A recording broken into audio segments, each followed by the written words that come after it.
Our topic this morning, as we talked about previously, is boom and bust economies and lessons from Joseph.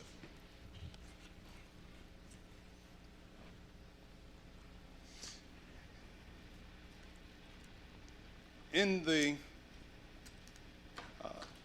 book of Genesis, we have read of a number of stories that show us the experience of the Israelites, of the calling of Abraham, Isaac, and Jacob, and their experiences and their deliverance, and how God was able to bring them and to use them in service for Him. We read of the miracles and how He brought these men together through varied circumstances of going through the bondage that they faced in Egypt, and to finally making it over to become the promised people, and that particularly is underscored in the book of Exodus. Today we go back to an experience in which the king of Egypt, or should I say the ruler of Egypt, Pharaoh, goes to sleep, and he has this dream whereby he wakes up in the morning and he remembers the dream, but he is unable to understand what it means. He knows what he dreams, but he's unable to talk about the meaning of it. And so in a quest for the meaning, he asked for his wise men, the magicians and so forth, and they are unable to share what it is that the dream actually means. And so this produces a problem for him because he knows that he has had this vivid dream, but does not know the meaning of it. So that's a problem. Well, what did I again see? What is the meaning of it? Why is it that I am unable to be able to give the meaning for it? And so Joseph is summoned to be able to come forth and to talk about what the dream is and what it means. And Joseph is called because there were some men in the prison when Joseph had been cast in. And these men had dreams, and they came to Joseph and they talked about their dream. One was the baker and one was the butler. And the baker talked about the dream that he had, and he didn't know what it meant. And so the butler also talked about the dream that he had, and he didn't know what it meant. And the baker was told that in 3 days you're going to be hung. And the butler was told that in 3 days you're going to be restored back to favor with Pharaoh. And just as Joseph had predicted, it came to pass. And he had told them that when you come back into favor, please don't forget about me. And as things would be, the butler forgot all about Joseph. He didn't say a word about him. Don't think it was necessarily out of spite. He just forgot about him for whatever reason. And now Pharaoh has a dream, and the butler remembers that, wait a minute, I remember I had a dream, and I asked a slave, a captive that was in the dungeon, and he gave me the interpretation, and true to form, just as he said, it happened exactly the way he said. The baker was going to be killed, I was going to be restored, and this is what has happened. And so a word is sent forth to Joseph, and Joseph shaves and prepares himself to come into the presence of the Pharaoh. And as he goes to the Pharaoh recounts the dream that he saw of the 7 fat cows and the 7 skinny cows, the 7 fat corns of grain and the 7 skinny corns of grain, and he doesn't know what it means. And Pharaoh is baffled at what it means, and Joseph gives the interpretation. He says, listen, king, as simple as this. It's going to be 7 years of plenty, followed by 7 years of famine. And the 7 years of famine will be so bad that it will, in essence, consume the 7 years of plenty. And so the famine is going to follow up that which was plentiful and bountiful. And so now he receives his dream and the interpretation of it, and Pharaoh decides to act upon what he receives, the information that he has received. When we talked previously of how the ancients felt that the gods spoke to them via dreams. And in this particular dream, because he saw the fertility that would take place, and he understands that there's going to be followed by devastation, he needs to act upon this by making some type of changes within his administration so that they can be prepared for what's to come upon the world. In particular, an important piece of the story, which is often overlooked, but I think we should focus in a couple of minutes on it and identify it, is the importance of the god Happy. Happy. He was not the God of the Nile River, but of its inundation, the flooding and its tributaries. He's represented as a pot-bellied man with breast and a headdress made of aquatic plants. And he was thought to live in the caves of the first cataract, and his cult center was at Aswan. The Nile River flowed, of course, through Egypt, and we've read of the experience that Pharaoh would have later on with the Nile River, and it was viewed as being like the source of life, of providing bounty for Egypt. And this was so because Egypt, of course, as the river flowed through, it would bring forth life. And you see, if you drive up the corridor of 99, you oftentimes see a sign that says that food grows where water flows. It's like, a bunch of signs that say that. All along the 99 corridor, food grows where water flows. To us, that doesn't mean much because nobody here that I'm aware of is really like a farmer and planting. We go to the store to pick up, the things that we need, but for the farmer, water is everything. Water is life or death. And consequently, because we depend upon the farmer to provide for us, then indirectly, water for us is everything as well. It is life or death. And to the ancients, as the Nile River came through, this was the source that brought water in. And so the Nile would typically run through, and whenever it was low, it would cause famine in particular regions because the water did not go out. And so they would build, we might call them aqueducts or dikes or levees and so forth to be able to push the water out. And so the historians that look at that particular time say that Egypt was blessed in the water of the Nile, that when it came through, and if it was a heavier season of rain, then it would bring silt with it all from down from Ethiopia. So silt will come in. And why was silt important? Well, it's important because it goes over the soil. It layers like a new layer of soil. When you look at the Dust Bowl that took place in the 1920s and so forth in America, that part of that was because the topsoil had been eroded away. And so because the topsoil was eroded away, then as the dust came through and so forth, it just carried out more dust. And so when you look at what took place in the South with the agriculture, or the soil being depleted of nutrients by the continual planting of cotton, Booker T. Washington submitted that if you rotate crops and put in things that are rich in nitrogen, it'll help to replenish the soil. And the Egyptians understood this in a context that they would do various soils or various crops that will come in, but as the river would come in, the Nile would flood just moderately.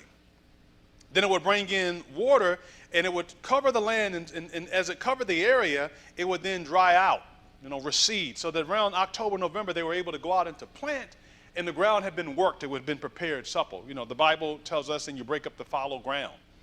And so when you're going out to plant, you want to make sure that the ground is supple. You're not trying to work in hard dirt and it's compacted. You want loose soil. And so this would be a thing that would take place almost every year. And of course, they would try to govern it by having man-made inferences with the water to be able to help control it. But there were also times in which if it flooded, then that was a problem. So you go from one particular aspect. If it's not enough, it's a problem. If it's too much, it's a problem. You really want it to be just right, kind of like Goldilocks, just right. Not too big, not too small, but perfect, just right. And so they looked at this God as being the God of the river, the Nile, or the God of its inundation. So they would worship this God as such. And so the moral of the story is not upon what this God does, but rather as the God of Israel, how he shows the future and saves a nation and saves ultimately the children of Israel and brings them to a prominent position. So when Joseph hears this story and shares it with the Pharaoh, Pharaoh responds and says that we're going to need to appoint someone to lead out. Now, to get a better understanding of the story, I wanted to point out a couple of things for us. I'm not going to go through all of this. But in Egypt at the time, the type of economy that they would live under is what we'll call a command economy. And in the market today, in the world today, economists will say that there are maybe three economies or four economies, okay? And there'd be like command and a free market and then sort of a hybrid. And you can think of a free market as similar to America, or capitalist economy. You can think of a command economy, similar to what you would talk maybe of socialism or communism. Main differences are such that in a free market economy, then the goods and the services are owned by the people. The people own those things, like private enterprise. In a command economy, the state is the one that is in control of those things. And so the state says how much is going to be made, what is it going to be sold for, and how is it going to be produced. That's just important just to keep in the backdrop as we look at the story that takes place in Genesis 41 through the end of the chapter, the end of the book. In a free market economy such as we live in, the government doesn't dictate those things. Now, it has some interference, and so it's no true free market economy as such, like the market just does whatever it wants. No, the government has restrictions. There are some price controls. So it's not totally free that you do whatever you want, but it's sort of a quasi or a hybrid that is there. In the market in which we live in, when gas goes to $5 a gallon or $6 a gallon, and politicians say, well, we're going to demand that the gas companies lower their prices, they're really barking up the wrong tree. Who is the one that sets the prices in a free market? You do. So really, the tree that needs to be barked up is us. The hand needs to be pointed at us. Because you're saying, I will pay this for it. And as long as you're willing to pay that for it, you're going to get the price that the market bears. If you're not willing to pay that price, then it's going to change. So the only way, again, that changes is that you change it. Now, in the command economy, because the government isn't in charge of things, they can set the price. They can lower it, they can raise it, they can do whatever they want because they're in charge of it. They set those things. They control all those particular pieces. So when we look at Egypt, then we'll be able to understand that they were living in a command economy and what happened. But there are a couple of pieces, again, backdrop I want to give you to be able to understand this that will be applicable as we move forward in this story. The other week we talked about our economy, and any economy follows a similar idea that you have like an expansion area, which is growth. Okay, and the kind of think of expansion as money is flowing pretty freely. And that's great, but as such, all good things must come to an end, so you're going to come to a peak of that. It's like imagine sitting down for a meal. You're hungry, and you're taking in food, and you feel good as you're eating, but at a certain point, do you want more? After a minute, you're like, I had all the ice cream I think I want. I don't want any more, right? So you hit your peak, you've plateaued. And then in economies, then it's going to contract. It's going to, we will call a different word than go into a recession. Right? It grows, hits a peak, and then it goes into a recession for various reasons. But to keep it simple, goes into a recession. Then the trough is that it hits the bottom of the recession, and now it's time to grow again. So if you looked at maybe in the cycle that I use in terms of eating, it's like you eat, you're full, you don't want to eat again, and so you're not eating. And then you're going to get hungry, and now you're ready to eat again, right? And so it's kind of up and down, up and down. But this cycle is what we see that takes place. And what we know about it then is that in any economy, regardless of whichever economy is, nothing is ever going to be stable in the sense that it's not going to always, you're not going to keep going straight up, all right? Nor are you going to keep going all the way down. It's going to be this little cycle that goes, some ups and downs and so forth. So as we relate back to the book of Genesis chapter 41, as Pharaoh was told these things, he's told basically, look, we're going to have a lot, and then we're going to have nothing. We're going to have a lot of feasts, and we're going to have some famine that's going to come. So Pharaoh hears this, and he decides to execute upon the information he receives. And so we read in in Genesis chapter 41, that Pharaoh said to his servants, "Can we find such a man as one of this? A man in whom the Spirit of God is." And Pharaoh said to Joseph, "For as much as God hath showed thee all this, there is none so discreet and wise as you. You shall be over my house according unto the word, thy word shall all my people be ruled. Only in the throne will I be greater than thou." Pharaoh said unto Joseph, see, I have set thee over all the land of Egypt. And so what he's saying is, again, you're over all you're over the production methods. You're over the pricing. You're over the manufacturing. You're over everything. Why? Because, again, at this particular point, this is a command economy. And so he's saying that you're going to be in charge of all this to make sure that we're set up so that we're able to come through on the backside. So Pharaoh took off his ring from his hand and he put it upon Joseph's hand and arrayed him in vestures of fine linen and put a gold chain about his neck. And he made him to ride in the second chariot which he had. And they cried before him, bow the knee, and he made him ruler over all the land of Egypt. And Pharaoh said unto Joseph, I am Pharaoh, and without thee shall no man lift up his hand or foot in all the land of Egypt. So it's similar to what we've read of how Potiphar treated him, right? So look, you're going to be in charge of everything. Whatever you say goes. And when he goes into the prison, he's also put in charge. And now he steps into this particular position. Maybe you may call him the leader of the Department of Treasury. Basically said, look, whatever you say, it goes. You'll have the jurisdiction. You have complete control of it because I trust you because the Spirit of God is in you. So in Genesis chapter 41 and verse 47 through 48, he says, and in the 7 plenteous years, the earth brought forth by handfuls. Please understand that the earth brought forth by handfuls. It is suggested then that the earth did not bring forth what it normally did in terms of its bounties. Rather, the earth brought forth extra.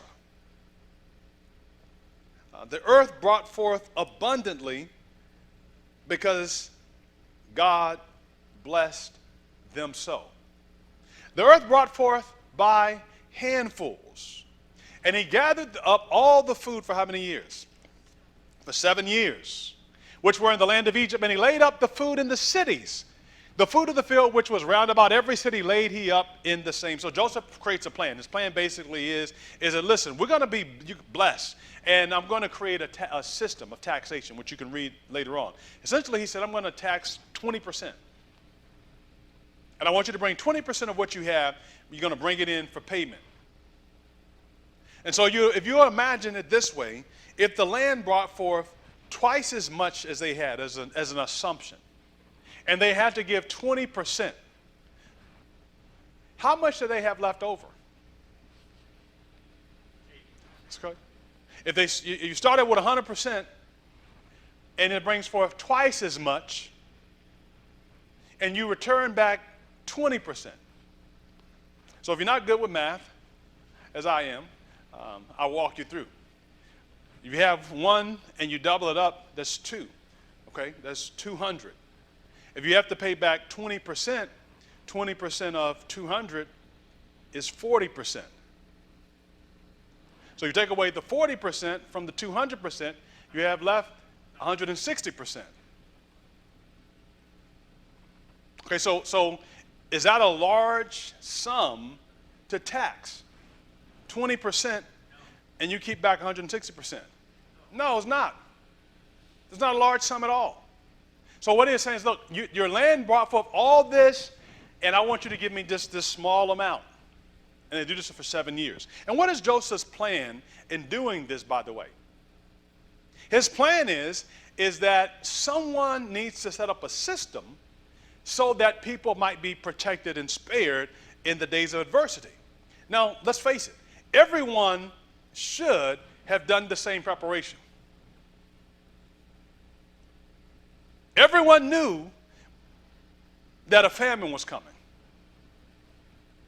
But only one man makes the preparation to be able to save the nation. Now, certainly only one man had the resources because everyone put that under his domain by Pharaoh. But again, the people could have made personal choices and so forth. Now, we're going to see that comes in later on. So the Bible tells us in Proverbs chapter 27 and verse 2, it says that a prudent man foreseeth the evil and he hideth himself, or he ignores it. But the simple, not he hides himself as and ignores it, he hides himself as he prepares for it. Okay. Again, repeat that. A prudent man sees the evil and he hides himself, meaning he prepares himself for the evil to come. Not hide himself as in he ducks and dodges as in ignoring it, but he prepares himself for it. He braces for it. She prepares for it. She anticipates it, and she braces for it. But the simple pass on. The simple ignore it. And what is their result? They're punished. Okay? So again, two people. A wise man sees the evil and makes preparation. The foolish person ignores it, and as a result is punished. So in Genesis chapter 41, verse 48 and 49, Joseph, being a prudent man, says, he gathered up all the food of the 7 years which were in the land of Egypt, and he laid them up in the cities. The food of the field which was round about every city he laid up in the same. And Joseph gathered corn as the sand of the sea. So if you were living in Egypt during this 7 years, you would say, man, I've never seen it like this before. Money is flowing freely. Everybody has enough to eat and then some.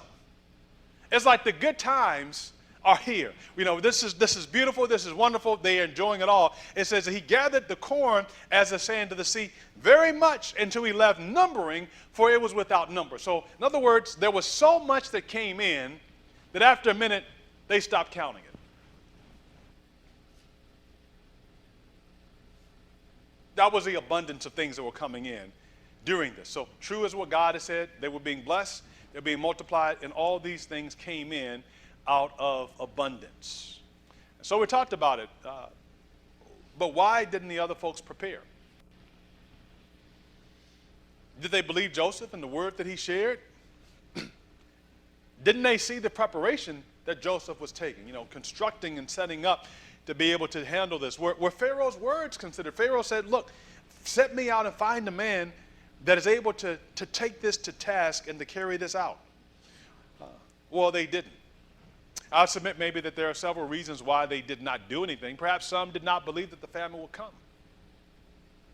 You know what, Joseph, he may be off his rocker. Others did not believe that the famine would be as severe as Joseph and Pharaoh claimed. Yeah, it will come, but it's not going to be that bad. Particularly maybe as they saw that they were living in good years. Others probably squandered their resources in good years thinking that this was going to be the way life would be.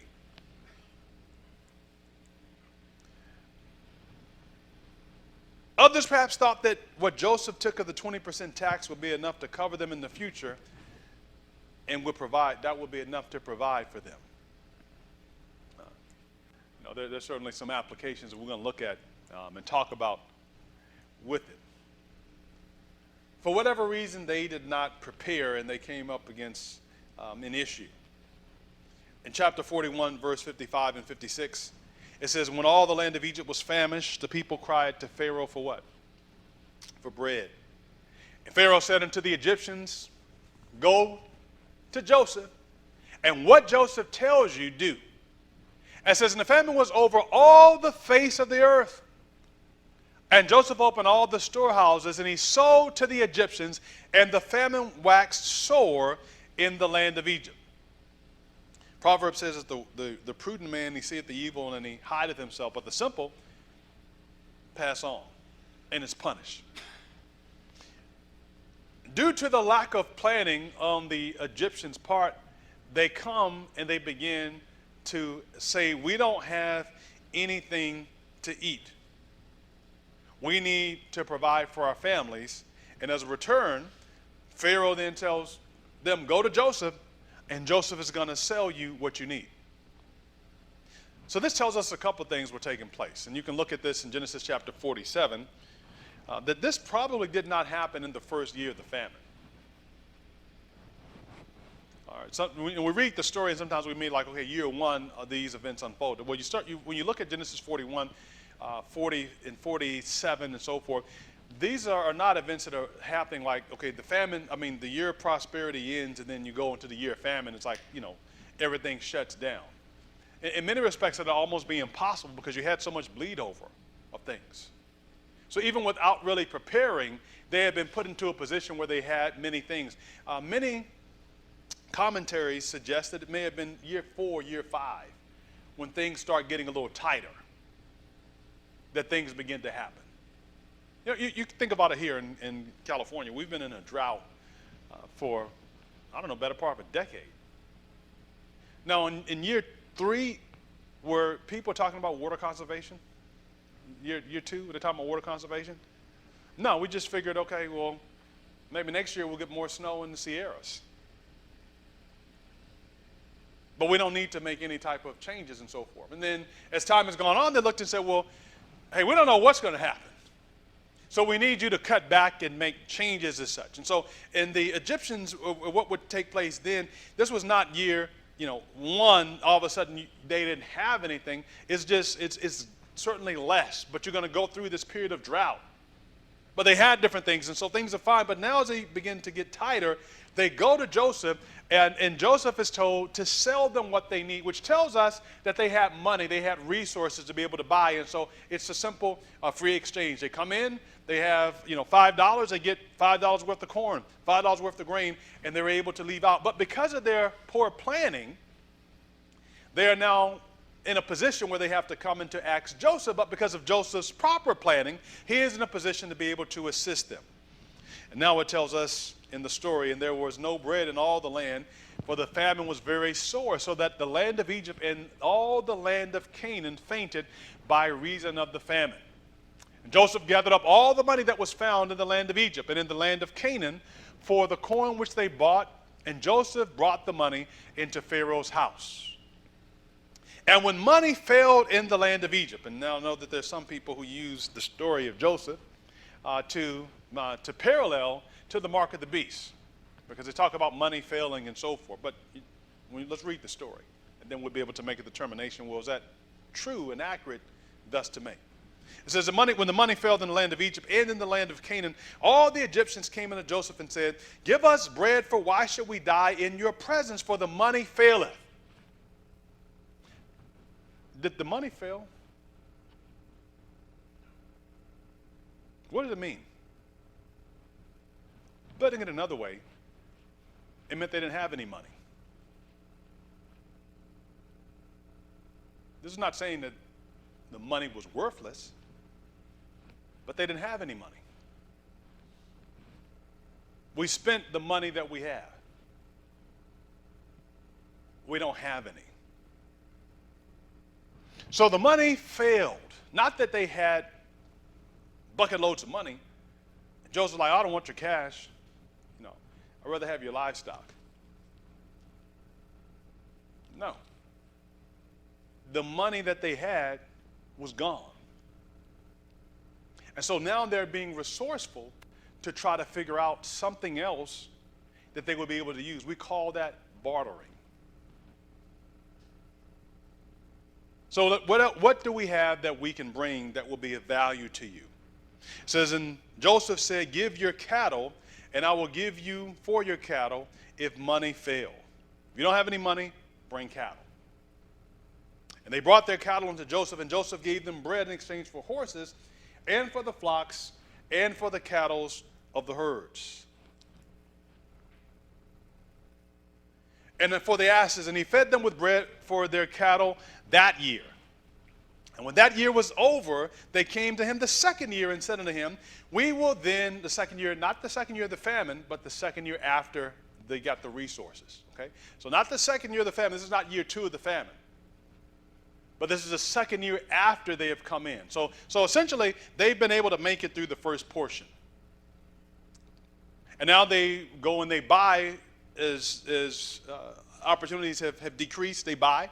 And then as they have stopped buying because they don't have money, now they come in and they trade off cattle in a bartering system. And now when they don't have cattle to be able to bring in, and horses and asses and so forth, it says they came to him the second year, and they said to him, we will, when that year was ended, and said unto him, we will not hide it from our Lord, how that our money is spent. Okay, again, not that the money is valueless, but they don't have anything left. So they're not walking around with pocketfuls of money and saying, well, we'll barter these things, as they're broke. Their checking account is empty. The savings account is depleted. And all they have are assets that in order to be able to eat and to live, they're now selling off their assets. So it says that there is not, our money is spent, my Lord also hath our herds of cattle, and there is not aught left in the sight of our Lord, but our bodies and what? Our land. So they don't have any money. They've sold off a part of their assets. All they have are themselves and their lands. Wherefore shall we die before thine eyes, both we and our land? Buy us and our land for bread, and we will sell, and we and our land will be servants unto Pharaoh. What are they doing? They're bartering. If an economy fails, you're always able to barter.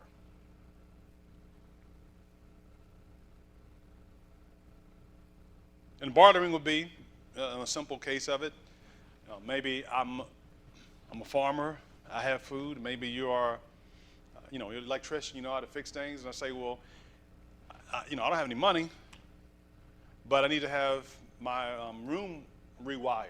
How much will it cost? And you may say, well, it costs $200. But again, I don't have any money. So, well, let me give you, would you take $200 worth of food? And you say, well, yes, I'll take $200 worth of food, and I'll come and fix your home for you. That's bartering. So you're exchanging goods and services for like goods and services. And so why? Because money may not be the medium of exchange. So you're simply bartering an agreement with someone else. And again, that's where I liken things that we have. It has, it has a value that is affixed to it. Like this computer has a value fixed to it. Now, can I go to Rayleigh's today and order up $100 worth of groceries, and when it's time to check out, say, well, here's my computer? No. The computer's worth more than $100, but they're not there to take computers. They're not bartering. The method of exchange is, money. So if you don't have money, then I can go and take this computer. Then maybe I can go and to sell it to someone who wants to buy a computer. I can get the money and can come back and pay them what they want. But notice again, what they're saying then is that, look, all we have left now are ourselves and our lands.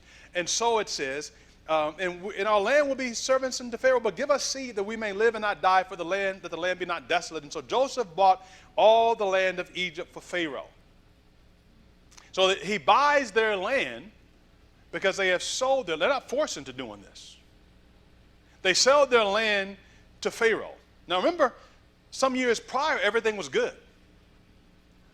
They're making money hand over fist. But how quickly fortunes have changed.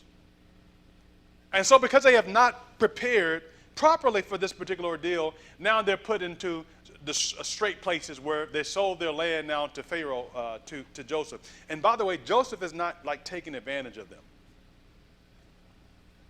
Joseph isn't saying, all right, it's worth $50,000, I give you $10,000 for it. Take it or leave it. You read through the story, you see that Joseph is fair with them in the exchange and treatment and so forth.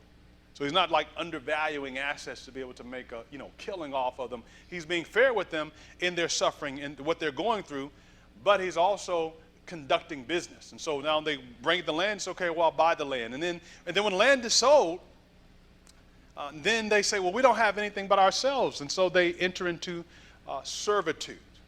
Okay. They're willing to be indentured servants so that they can have food to be able to take care of themselves. So verse 30 ends, it says, for the Egyptians sold every man his field because the famine prevailed over them, so the land became Pharaoh's. And by the way, the point really of this famine story being introduced is showing us how Joseph gets out of prison and how he is promoted to prominence, and then to segue into how his family is connected back to him again. So it's a link, it's a storyline to be able to show us, because if he goes from he's in prison to his brothers have come down, you'll ask him, well, how did his brothers get there? How's daddy get that? How'd that happen? So he's telling us, hey, these are the events that transpired to how this came into being, how this came to effect. This is not recorded as such to be a prophetic story. But it's the history as to how this nation was preserved and how Israel was preserved by God during this time. Because again, all that the brothers meant for evil, God is turning it for good. So they've given themselves in this bartering system as such because they do not have. So these good times have gone to lean times. So I want to talk about us for just a few moments. And so here we are in America. It says that the boom and bust, and we talk about boom as being really good times, the bust being tight times. It's been defined as expansion and contraction, and this is from Investopedia. They define these business cycles in America that on rough we average 38 or 39 months of good times and 18 months of contraction. Another word for contraction is like recession. And what's worse than a recession is the D word, which means depression. So really all a depression is just an exaggerated recession. So on average then, we're going to have like 38 months when things are going good. 38 months would be, 3.5 years? 3 years and maybe 8 months when things are pretty good. And then on average, it says like 17 and a half months or a year and a half of recession, okay? And that's from 1854 through 2009. So that's a pretty long period of time. And the New York Times reported that says the recession since World War II have lasted just over 10 months on average. The last one, which began in 2020, lasted just 2 months. You probably didn't even know we were in a recession in 2020.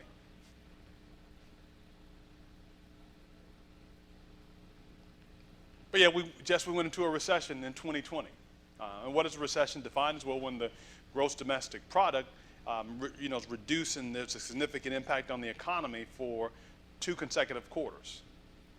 And so that puts us back in COVID. So remember when COVID came, where we had stay-at-home orders and so forth, shelter in place, et cetera. So people weren't going out spending and so forth. And so because we weren't spending, then what's going to happen? The economy begins to contract. And by definition, then a contraction is what we would look at as an on-start, potentially, of recession. And I shared that, again, the Federal Reserve, their job is not to have the car going down the road at 80 miles an hour, but because the engine's going to get too hot, or say 120 miles an hour.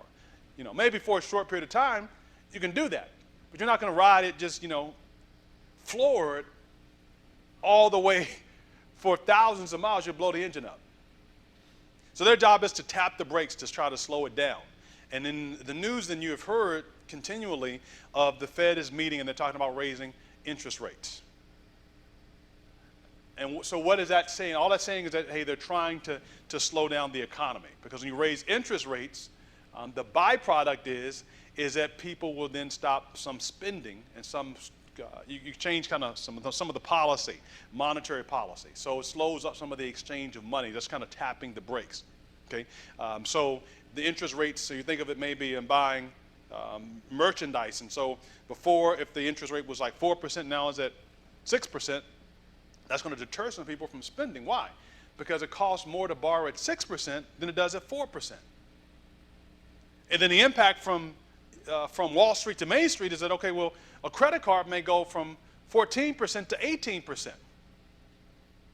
So money then, maybe I'm not going to take that trip now that I was going to pay for on a card. The idea is to be able to slowly tap the brakes. And so in 2020, there was a recession that we went through. But we came out of it on the backside. It just lasted for 2 months. So, of course, that impacts these numbers.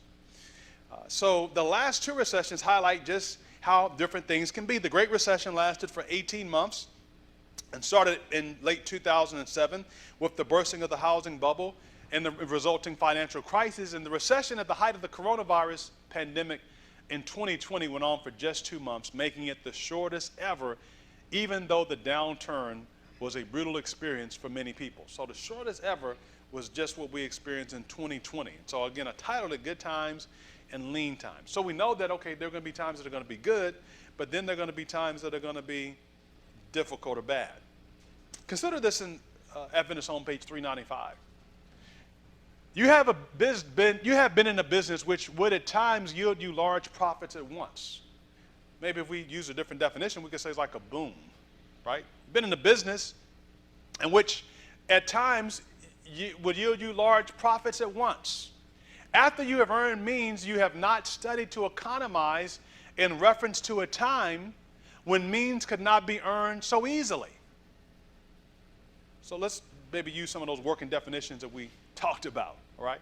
So you have been in a business in which at times yielded a large profit at once, like an expansion, high growth. After you have earned means, you have not studied to economize in reference to a time when means could not be earned so easily, or contraction, right? One of them you get means easily, the other one is contracted. But have expended much for imaginary wants. Had you and your wife understood it to be a duty that God enjoined upon you to deny your tastes and your desires and make provision for the future instead of living merely for the present, you could now have had a competency, and your life and your family have had the comforts of life. You have a lesson to learn. It is to make a little go the longest way.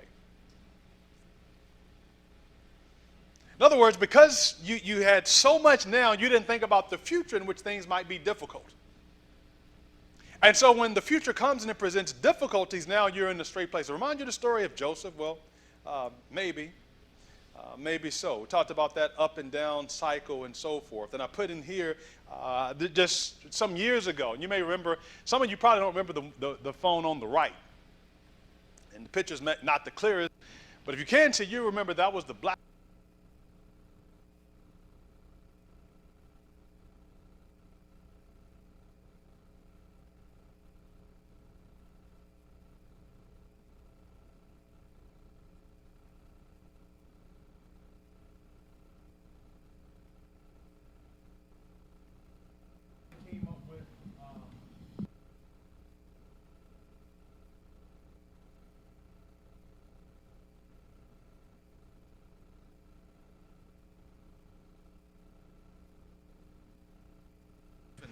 Check your mail and do everything all at once. And it took the market by storm. It was called the iPhone. You may not know, but BlackBerry is still in existence. I mean, practically nobody uses it, but they're still there. What changed and put them out of business? The market. People said, we want this, not that. Okay? We want this, not that. So let's talk about some things that are taking place now. And in the backdrop, again, that of Joseph. Essentially, when Joseph's experience was there are things that are going to be good and there are going to be things that are going to be bad. Make preparation when things are good in anticipation that things are not always going to be good. We looked at the statistics, and so then, all right, if I live in America, on average, it's going to be 38 months in which things are good. Now, that doesn't mean in a recession that you suffer. That doesn't mean that. That's not the idea. Nor is it saying in 38 months that you're going to just make money hand over fist. That's not the idea. It's talking about the overall economy. Okay? But if the overall economy is really thriving, then by default, then those would be some pretty good times that we could probably thrive, right? But if the overall economy is shrinking, then that's a pretty good indication, okay, we might feel a pinch in that. It doesn't correlate, like one for one. That's not the idea. But the point I want you to understand is you're going to have some good times, you're going to have some tough times. And this is what Joseph was talking about. Now, in the numbers from last year, you can look at some of the prices and so forth that have gone up because we've been talking about inflation. Okay? And I know that those who I'll be polite and say don't understand like anything about economics, they look at everything and say, well, this is like a global conspiracy. No, you don't know anything about economics. As when you have more money, so think of it this way. If I'm bidding out this computer and I gave everyone in here $500, the maximum bid is $500 that any one of you can make. But if I gave you each, instead of $500, I came back and gave you an additional $8,000. Now the maximum bid anyone can make is $8,500. So when I raise up this computer and say, who will bid, and I started at $500, the scope you have to go up is 8,500. And so you might be willing to pay 3,000, but another person said, no, I'm tapping out at that, and I don't want to pay that much. But your next door neighbor is willing to pay 4,500. So what in effect happens then is that because you're willing to pay more, you push the price up more. But if you're willing to pay less and say, well, okay, we're going to agree, none of us are going to pay more than $300, then in effect, the most I can sell it for is $300. Putting it another way without getting too complicated, we call like the law of supply and demand. Okay, so when we talk about some of these things here, because people are saying, well, hey, there's things that are happening. So I'm not going to go through all of this because it says like eggs in October 2020, the price was $141 and went to $182. Beef chuck roast was $575 to $740, like 28% increase. Bacon, $572 to $732, 28% increase. Beef, $4 to $472, 17.7% increase. Now, reality is, I know nobody's eating bacon. I don't think, that's Adventist, right? But the other areas that may be impacted, perhaps, maybe, meat, maybe eggs, and so forth. Pork chops, no Adventist eating pork chops. I would hope not, okay? But sugar, like 12% change and so forth. Milk, $3.38 to $3.66. Coffee, $4.52 and so forth. So my point here is that pricing has, pricing has changed. So when you go into the store, prices are going to be more expensive. They've gone up. They have changed some. Let's see. The largest things you see here in our country is the impact of gas prices and grocery prices. So this is, again, is an aggregate. Because on average, I don't think your groceries have gone up 60% from last year to this year. You may pay more for some things, but not 60% more. Gas has gone up 60%, okay, roughly from last year to this year. And so people certainly are talking about, the impact that is there. So I started to put this in. I had meant to put it line item, but let me go over this with you quickly. If the average U.S. car holds 15 or 16 gallons of gas, in May of 2020, a gallon of gas was $3.02 a gallon. In May of 2022, gas was $4.59 a gallon. Okay, that's roughly like a 60% increase. So to fill up a car in May will cost you $45. If you said 15 gallons, fill it up, and you're paying $3.02 a gallon, it costs you $45 to fill up that car, right? If you did it in this year, it'll cost you $68 to fill it up. If that's done per week, it's a difference of $23.55 a week. Okay? Everyone see that math? All right, $23.55 difference a week. If we do it over the month, that's a difference of $94 a month more. So like from one year to the next year, basically to fill up a car, you're saying I'm paying $94 more a month to fill up my car. The difference over a year, that would be $1,130. So, is filling up a gas tank that is $94 more a month a significant, don't answer, but is that really like a significant problem? I'm going to submit to you that maybe contrary to what you may hear on many news channels, $94 difference a month, to some people, that's a huge thing. But the reality of it is, $94 is not that much money. Okay? Now, I'm not running for public office, so politicians, many of them just can't say that. But $94 isn't that much money. So I'm not trying to be, and I'm not saying, hey, I get it. If I don't have any money and you say, give me $100, you might as well say, give me $1,000. I totally get it, okay?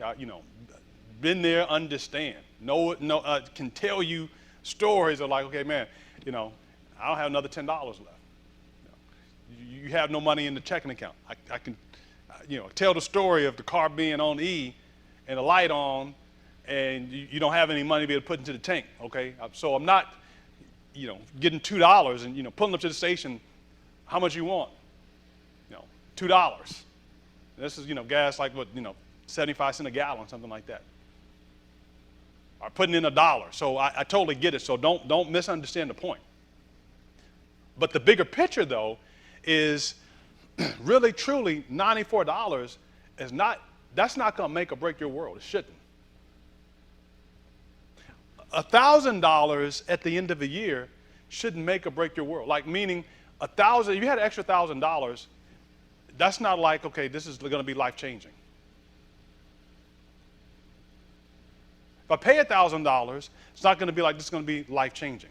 It's going to be an inconvenience to pay more. I want to pay as little as I can. It's going to be an inconvenience. But let's adjust it for inflation, this is my point. If we adjust it for inflation, we're talking of a difference like $20 a week.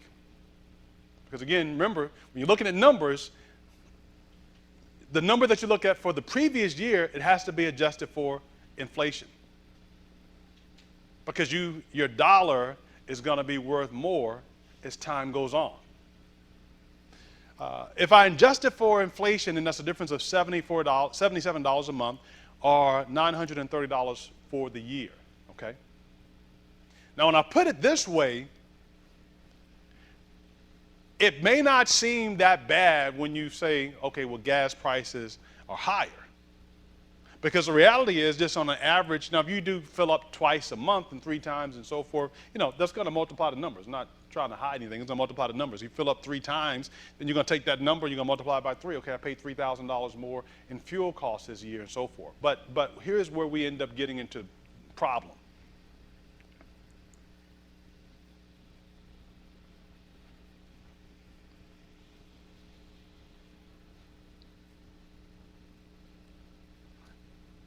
That's where we end up getting to the problem.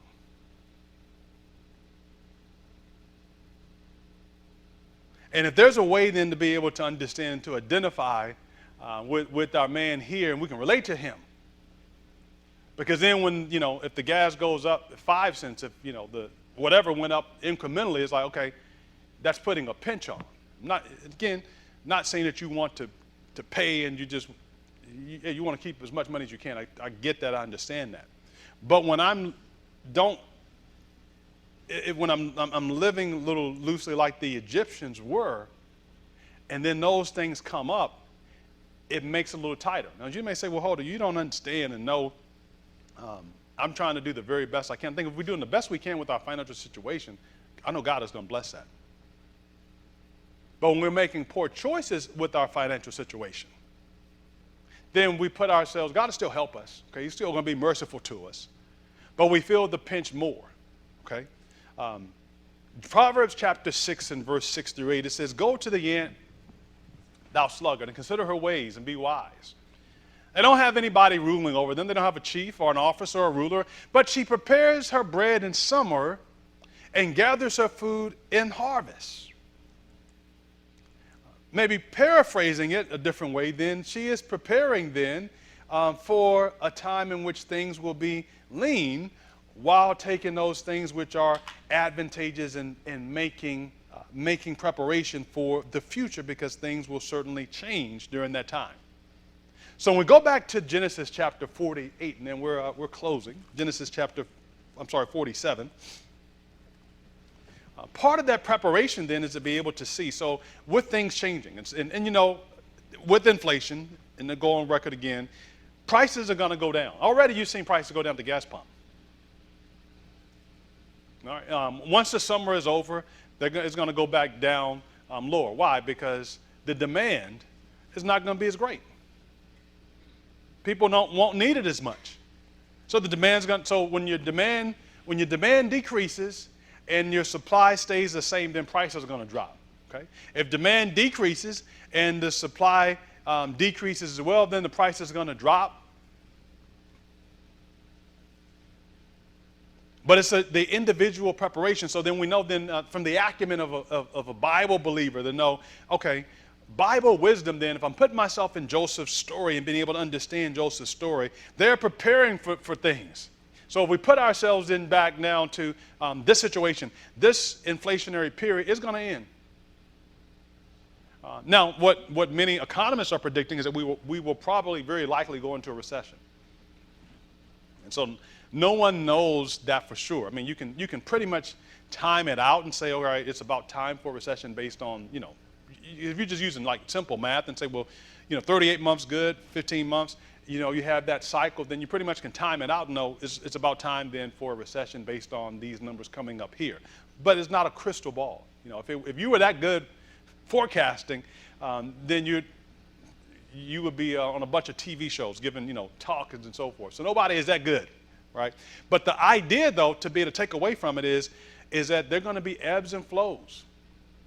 But I need to try to position myself as best I can so that I will not be as impacted by that. And so some people say, well, the rich get richer and the poor get poorer. We talk about different things that are taking place, like even now. If you follow anything on the market, you hear like the Dow Jones is down and so forth. You may, we're in a bear market, and you hear all those different things. For people who prepare themselves,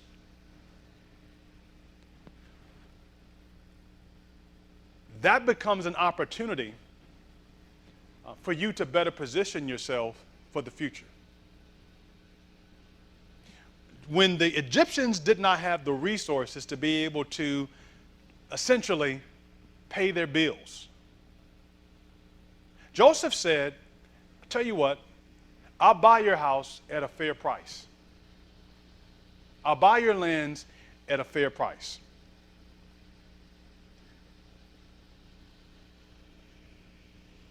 And because he had planned, he was able then to not take advantage of people. Okay? That's not my point. But he was in a position to be able to buy that and to essentially help to grow what Pharaoh was doing. Translation. When you're prepared then, and it's like, okay, you prepared, and it's like something's on sale, if you know that, in June of this year, they always have this sale at Macy's for this. All you do is you're setting up and saving your money. And like, okay, well, look, I could go and buy it at $100 for one, or I can wait to June and just sit on this cash, and I can go and get them at, 30% off, or whatever, or 50% off. And so then when June comes, you saved, you prepared, you go in, and now it becomes a steal for you. Are you taking advantage of Macy's? No. You're becoming a steward and becoming smart and strategic in how you use your money. And so people say, well, the rich get richer and the poor get poor. And yes, that's an idiom that is used, but tragically, sometimes as poor folk, we keep doing like poor people stuff. And quote, rich folks, they keep doing some rich people stuff. Every rich person does not take advantage of people, and that's how they make their money. Or if you think that's the case, then you sadly mistaken. If you think everybody that is poor because they have just mismanaged money, that's not the case either. Okay, that's not the case. It's not like a fixed thing that is there. Joseph saw what was taking place before, and he prepared himself. So then our takeaway then is that, okay, there are going to be recessionary periods. The challenge that they had and the challenge that we often have is that then we're looking for someone to be able to assist us and to get us through that particular situation. Everyone knew, I remind you, everyone knew in the time of Joseph that famine was coming. But they each decided to act differently. Joseph, as the prime minister or in charge of finances, said, well, this is what we shall do. And so he did not take advantage of folks. He had them to come in. They brought in, and he paid them. And so then the famine that is there in the book of Genesis, it became a lesson as to how he then interacted with them and how all these things, how he essentially saved the nation. His foresight was that which saved the nation. It could be that your foresight is that which could help save your family. You understanding and seeing and knowing and making provision and preparation then for the future can be the foresight then that can help to save your family. But if everyone is just ignoring and no one is being acutely aware of those particular events, then what shall be? So in Genesis chapter 47, again closing in Genesis chapter 47,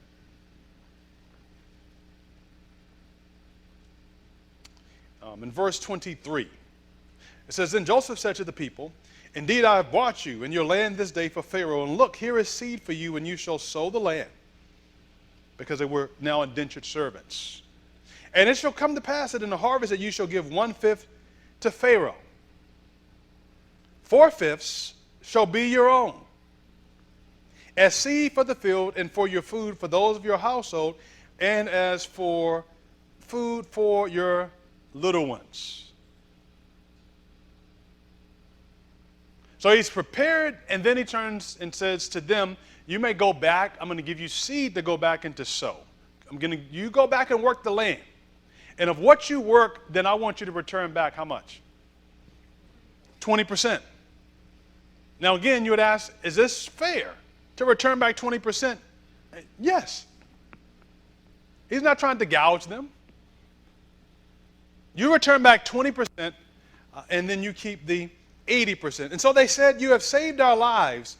Let us find favor in the sight of my Lord, and we will be Pharaoh's servants. And Joseph made it a law over the land of Egypt to this day that Pharaoh should have 1/5, except for the land of the priests only, which did not become Pharaoh's. And so he made this a law that he put it forth, and the people enjoyed to the people because they recognized that now Joseph had used this to save their lives. And so now, quickly then, can we compare this then to the mark of the beast?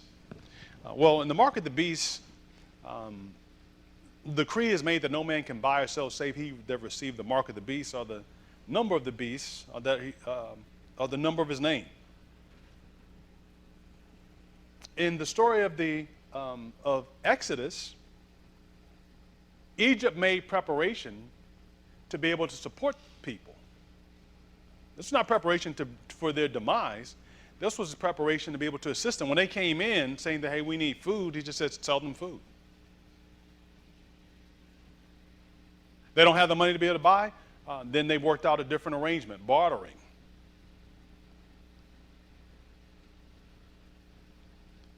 When Joseph's brothers and so forth endured hardship and talked about it, went over to the land of Canaan, and they came in, again, everyone was received and welcomed, and they received the opportunity to be able to buy and to procure, not at the selling of their souls, but in the exchange of money. The decree in Revelation chapter 13 that forbids men from buying and selling is not one in which people are bartering, but it is a decree saying that unless you yield or acquiesce and receive this mark, go along with this program, then your money is not good for anything. It is being used now to be able to bring people to a point of submission, not to be able to assist them in their plight. So meaning, you want to play ball, this is the way we're going to play ball. In Egypt, they're saying, you don't have anything, bring us whatever you can then, and here are resources. We're not, giving away. And why are we not giving away? Because everyone had the opportunity in that respect to be able to prepare. So Joseph then, as an ambassador, Joseph then as a leader, then recognizes that this is an opportunity to be able to use the wisdom that God has given him to prepare. And so again, in closing, then you and I, today, we use the wisdom then that God has given to us to prepare. And so I know that there are people today who are fearful of the prospect of recession. They're fearful of gas prices, of inflation prices. But to be able to share and to explain, a simple story in God's word, that you may be able to make preparation. And if you haven't made preparation, then the good news is that God is merciful. We have no forecast that says there's going to be a 7-year famine. We have no forecast that says you will not be able to have and to be able to exist and so forth. But we're able to then to share in a way that people may be able to make preparation, to make changes and plans. And so in interspersing with Daniel, would certainly like to come, I plan on sharing a few components then of a few strategies from the scriptures, principles from the scriptures, of being able to better control then our stewardship, so that in times of prosperity, that by the grace of God we'll be fine. In times of adversity, that by the grace of God then we will be fine, so that those things that will change, that they will not spell sudden doom, but they'll be more than anything, an inconvenience. If you have a little bit of wiggle room, and something then comes up and it's like, okay, it's $400 to be able to take care of it, it becomes more of an inconvenience than a crisis. And when we look at the scriptures, then there are great provisions that are written there that will show us then, well, how do we take these things into consideration so that these events, as they happen, that they will not become a crisis. Moving from the crisis to a situation of being able to just prepare for and to address adequately. Our time has come and gone, but I would like to pray, and then I'll open up just for a few questions if there are any. So would you bow your heads as we pray? Father in heaven, we thank you again for the moments that we've had together today. We thank you for your word. We know that we are in a time that we have been truly blessed. You've given us our health, the strength, you've given us jobs and resources. But we must acknowledge that we don't make the best use of the talents and the provisions that you've given to us. Our money many times is easy come, easy go. It comes in and then it's gone. We don't know. But give us management principles. Help us to be able to understand and to govern the finances you've blessed us with, so that when there is a time of abundance, we may prepare for when days may be lean in which we may not be able to have. The Egyptians, we see that they did not adequately prepare themselves. And because of their poor planning, it put them in dire straits. They were merciful and blessed to be able to have a man of God that stood forth and did not take advantage of them in their suffering. Lord, we don't know what our future may be. We don't want to depend and to hope that in the future that there may be someone to come along and to be able to help us, but right now we can plan and we can anticipate of challenges that will be ahead. And we pray that you would help us to take these ideas, these principles into practice and to change our lives by them. And so that in doing so, as Joseph, as he was blessed to be able to help to feed a nation, so we also may be able to be blessed to feed nations as well. We claim your word, we claim your promise and your blessing in Jesus'